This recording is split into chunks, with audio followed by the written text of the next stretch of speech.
Okay, let's unpack this. Have you ever stopped to really think, about how much trust we pour into digital systems, especially when they're holding the keys to, say, our education or our professional credentials? It's huge, isn't it? And that's exactly what we're getting into today. Yeah, today we're doing a deep dive into that critical point where digital trust and equity meet in online education. And we're looking at it through a really fascinating recent study. It's by Ansah, published in 2025, and it focuses specifically on what's happening with transnational education, TNE, in Ghana. Right, TNE. Maybe just quickly explain that for anyone unfamiliar. Sure. Simply put, TNE is just when academic programs are provided across borders. So think of a university, maybe in the UK or US, offering degrees to students physically located in Ghana, often online or through partnerships. Got it. So our goal here, our mission for this deep dive is to pull out the key insights from this research. We want to understand, what helps and what hinders fair access and confidence when it comes to online tests and getting that final credential. And crucially, why what's happening in Ghana actually matters way beyond its borders. These themes, they resonate globally. Exactly. This is about what really matters for you, the learner, as education everywhere becomes more digital. So just to set the scene a bit, higher education worldwide has been changing incredibly fast because of digital tech. Learning management systems, virtual classrooms, online assessment tools.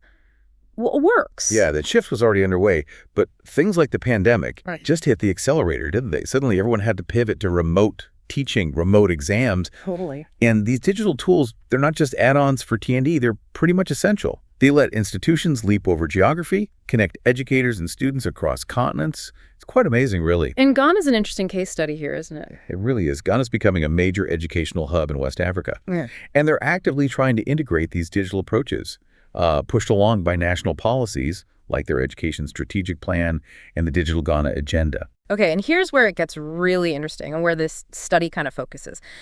This big digital push brings up some major challenges, specifically around, digital trust and equity. Let's take digital trust first. What are we actually talking about there? Well, fundamentally, it's the confidence users have, right? Right. Confidence that the digital systems managing their education, their data, the assessment processes are secure, fair, and transparent. And without that confidence. Well, then the whole thing feels shaky. People worry about data privacy. Is the system secure? Can people cheat easily? It undermines the legitimacy of the whole online education experience. Which leads straight into the equity issue. Exactly. Because equity here isn't just, do you have internet access? It goes deeper. It's about fair participation, considering cultural factors, teaching styles. And in Ghana, specifically, building that trust is complicated. How so? What are the on-the-ground hurdles? You've got persistent infrastructure problems, for one. Electricity isn't always stable. Internet connectivity can be patchy, especially outside urban centers. And there's often a lack of really advanced tech tools. Okay, so infrastructure is one piece. Then there's a big gap in digital literacy, not just among students, but sometimes instructors too. And layered on top of that are socio-economic inequalities. Students from rural areas or poorer backgrounds often struggle to afford decent devices or reliable internet access. So all these things combined, they don't just create a digital divide, they risk making existing educational inequalities even worse. Precisely. It's a complex web. So given all that complexity, how did Ansah and the research team actually, measure these things?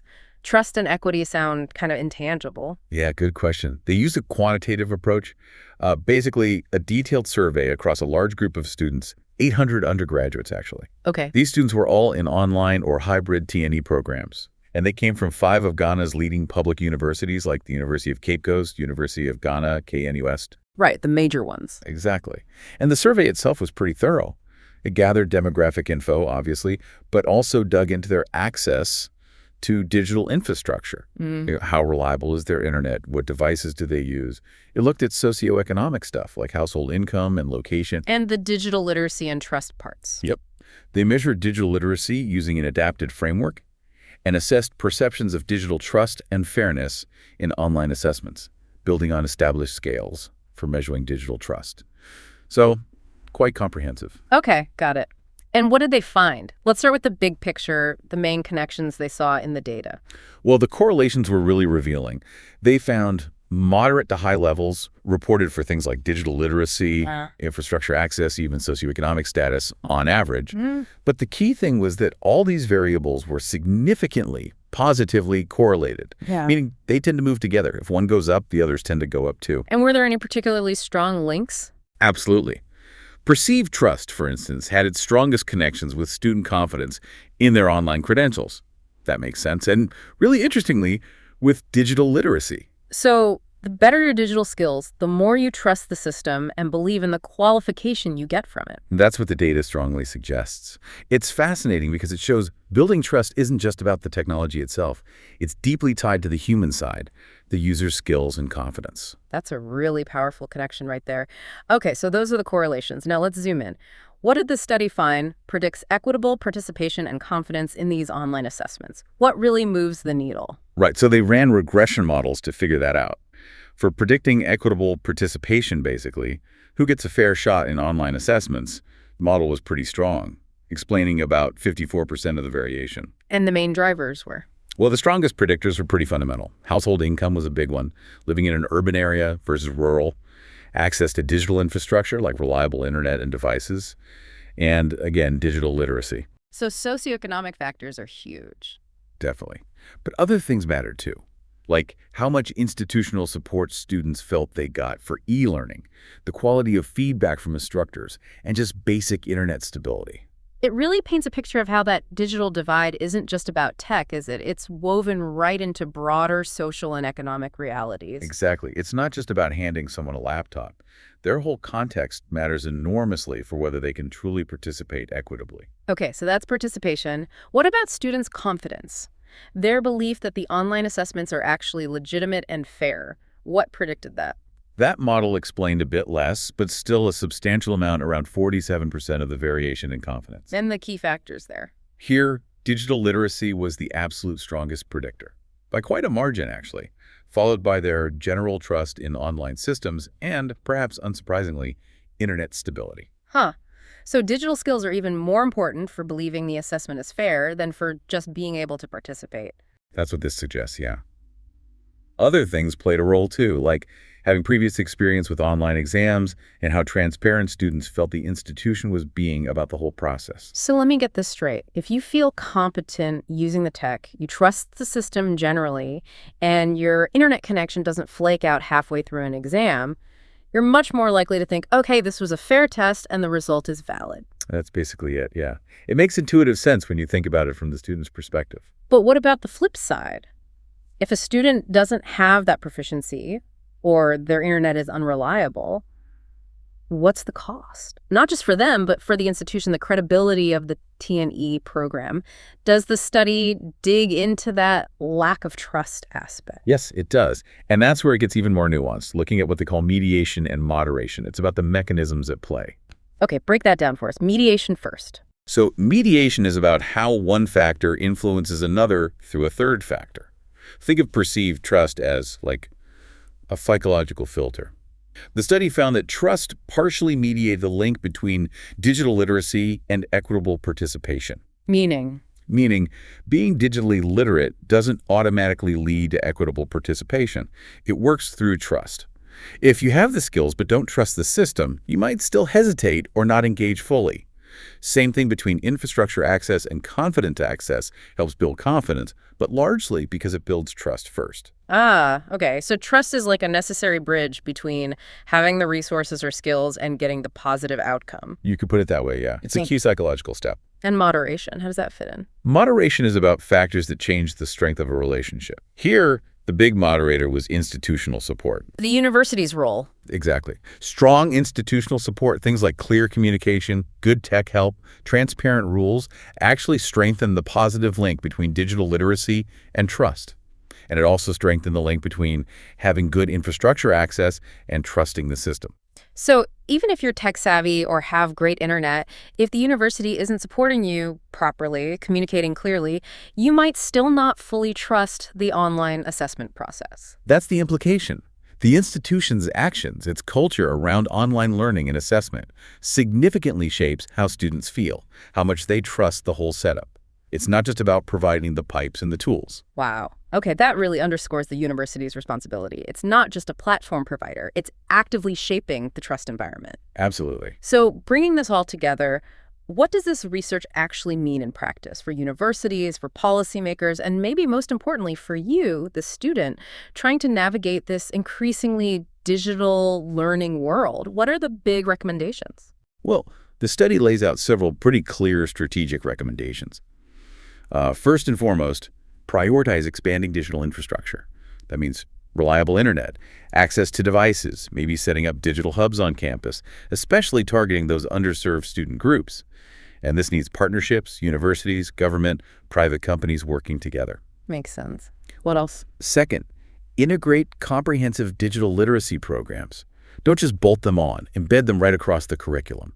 Covering practical skills, sure, but also online communication, navigating assessments, academic integrity online, even managing your own learning digitally. So building skills systematically. Right. Third, institutions need to actively build digital trust through their culture.